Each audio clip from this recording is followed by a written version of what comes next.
बच्चों, मैं आशा करता हूं कि आप सभी लोग अच्छे होंगे और अपने घर में सेफ होंगे। आज की वीडियो में मैं आपको रेशनल नंबर के बारे में पढ़ाऊंगा और इस चैप्टर को मैंने 2 भागों में बांट दिया है। पहला चैप्टर मैं आपको इस वीडियो में समझाऊंगा और दूसरा इसकी नेक्स्ट वीडियो में समझाऊंगा। अगर आपको वीडियो पसंद आता है तो इसे लाइक करना मत भूलिएगा और जहाँ तक हो सके इसे शेयर करिए। और अगर आपको ऐसी वीडियो और चाहिए तो हमारे चैनल को सब्सक्राइब कर लीजिए। चलो अब इसके लेसन 1 रेशनल नंबर्स। यहाँ पर हमने P/Q कोई 2 रेशनल नंबर लिए हैं जो कि P भी इंटीजर है और Q भी इंटीजर है, लेकिन इसमें Q 0 के इक्वल टू नहीं होना चाहिए, यही रेशनल नंबर कहलाते हैं। यहाँ पर P जो है वो न्यूमरेटर कहलाता है और Q जो है वो डिनोमिनेटर कहलाता है। इसको हम इस एग्जाम्पल से समझ सकते हैं 0/1। इसमें 0 न्यूमरेटर है और 1 डिनोमिनेटर है। ऐसे ही 5/8, 5 न्यूमरेटर 8 डिनोमिनेटर। माइनस में भी हम इसको ले सकते हैं -2 न्यूमरेटर और 5 डिनोमिनेटर। अगर हमको डिनोमिनेटर माइनस में मिला हुआ है तो इसको इस एग्जांपल से समझ सकते हैं 4 न्यूमरेटर -7 डिनोमिनेटर। ऐसे ही नेक्स्ट में एग्जांपल में हम अच्छे से समझ सकते हैं कि -11 भी न्यूमरेटर है और अपॉन में -13 जो है वो भी डिनोमिनेटर है। इसी तरह के एग्जांपल लेकर के हम इसको समझ सकते हैं। तो इस प्रकार से हम इस एग्जांपल में देख पा रहे हैं कि -2/5, 4/-7 ये सब नेगेटिव रेशनल नंबर कहलाते हैं। और इसी एग्जांपल में 5/8 और -11/-13 आर पॉजिटिव रेशनल नंबर। तो ये हमको याद रखना है कि अगर दोनों तरफ पॉजिटिव है और दोनों तरफ नेगेटिव है तो वो पॉजिटिव रेशनल नंबर होंगे। अगर दोनों में से एक भी न्यूमरेटर या डिनोमिनेटर नेगेटिव है तो वो नेगेटिव रेशनल नंबर कहलाएंगे। अब हम इनके जनरल रूल्स पढ़ते हैं। सबसे पहला रूल आपको यहाँ समझ में आ जाएगा। Rule number 1, P/Q is a rational number. यदि इसमें से कोई हमने एक m जो कि 0 नहीं है और एक इंटीजर है हमने लिया, तो यदि हम इसको ऊपर न्यूमरेटर में और नीचे डिनोमिनेटर में मल्टीप्लिकेशन करते हैं तो वो इसके इक्वल टू होगा। इसमें कोई फ़र्क नहीं पड़ता है। अर्थात हम इससे एग्जांपल से समझ सकते हैं कि -3/5 को हमने इसी प्रकार से 2 को ऊपर न्यूमरेटर में गुणा किया और मल्टीप्लिकेशन किया और डिनोमिनेटर में भी उसी संख्या को गुणा किया। ऐसे ही हम आगे बढ़ते गए। 3 से भी हमने मल्टीप्लाई किया और 4 से मल्टीप्लाई किया एंड सो ऑन 5, 6, 7 से मल्टीप्लाई करते करते चले जाएंगे। तो हम रिजल्ट जो हमारे पास है वो सामने में है कि -3/5 इक्वल टू बराबर होगा -6/10। यहाँ पर आप देख सकते हैं कि 3 × 3 9, तो -9/5 × 3 15, 3 × 4 -12, 5 × 4 20 एंड सो ऑन बढ़ते चले जाएंगे। तो ये हमेशा रेशनल नंबर हमेशा इक्वल होंगे। तो यह है आपका पहला रूल है। अब हम पढ़ते हैं नेक्स्ट में सेकंड रूल। यदि P/Q इस रेशनल नंबर है और m जो हमने लिया है वो 0 नहीं है लेकिन इंटीजर है, तो इसको हम इस प्रकार से लिख सकते हैं कि P/Q को हम डिवाइड करें उसी m से। P न्यूमरेटर में डिवाइड हुआ है, Q डिनोमिनेटर में डिवाइड हुआ है।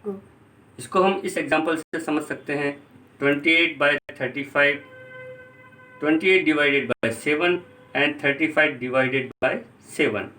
हमने न्यूमरेटर और डिनोमिनेटर को 7 से डिवाइड किया है तो रिजल्ट हमारे पास आया है 4/5 जो कि इक्वल टू होगा 28/35। यहाँ पर जो 7 हमने लिया है वो 28 एंड 35 का HCF है, हाईएस्ट कॉमन फैक्टर। ओके, अब हम आगे बढ़ते हैं। Rule first and second is rational numbers and equivalent rational numbers. ये इक्विवेलेंट रेशनल नंबर क्या होते हैं, इसको हम इस प्रकार से एग्जांपल से समझ सकते हैं। आप हमेशा याद रखिए कि जो इक्विवेलेंट रेशनल नंबर होंगे वो एक सीरीज में बढ़ते चले जाएंगे। देखिए, इसको हम इस एग्जांपल से समझ सकते हैं 2/3। इसको हमने 2 की टेबल से मल्टीप्लाई करते हुए आगे बढ़ रहे हैं। 2, 4, 6, 8, 10 और 3 की टेबल से बढ़ रहे हैं। 3, 6, 9, 12 एंड 13। इसमें आप देख रहे हैं कि इसमें जीरो कोई भी नहीं है, डिनोमिनेटर नॉन जीरो नंबर है और वो आगे बढ़ता जा रहा है, वो इसके इक्विवेलेंट होगा। यानी कि 2/3 और 4/6, 6/9, 8/12, 10/15 इस तरीके के नंबर अगर आते हैं तो हम समझ सकते हैं कि ये मल्टीप्लिकेशन नंबर हैं, जो कि डिनोमिनेटर इनमें सेम है और मल्टीप्लिकेशन है 3 का। इनको हम इक्विवेलेंट रेशनल नंबर कहते हैं। दूसरे एग्जाम्पल से भी समझ सकते हैं। 16/24, 8/12 है, 4/6, 2/3 are all equivalent rational number. आप समझ सकते हैं कि 16 जो है वो मल्टीप्लिकेशन हुआ है 8 का, और 8 जो है मल्टीप्लिकेशन है 4 का, एंड 4 जो है मल्टीप्लिकेशन है 2 का। ऐसे ही आप डिनोमिनेटर में चले जाइए। 24 multiplication bye 12, 12 multiplication of 6 and 6 is multiplication is 3. Then rule 3, यदि हम डिनोमिनेटर जो हमारा दिया हुआ है वो नेगेटिव है और इसको हम -1 से मल्टीप्लिकेशन कर देते हैं, तो जो नंबर हमको मिलेगा वो इक्विवेलेंट रेशनल नंबर होगा और वो पॉजिटिव डिनोमिनेटर होगा। ये हम इस प्रकार से समझ सकते हैं कि 2/-3, इसको हमने मल्टीप्लिकेशन किया -1 से डिनोमिनेटर को, तो 2/3 जो मिला वो पॉजिटिव डिनोमिनेटर मिला हमको, तो ये हम कर सकते हैं।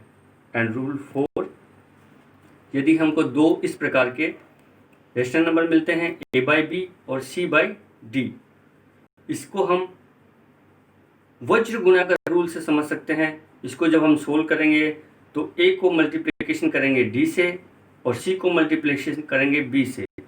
इस प्रकार से हम इसको चल सकते हैं a/b, c/d। a को हम मल्टीप्लिकेशन करेंगे d से और b को मल्टीप्लिकेशन करेंगे c से।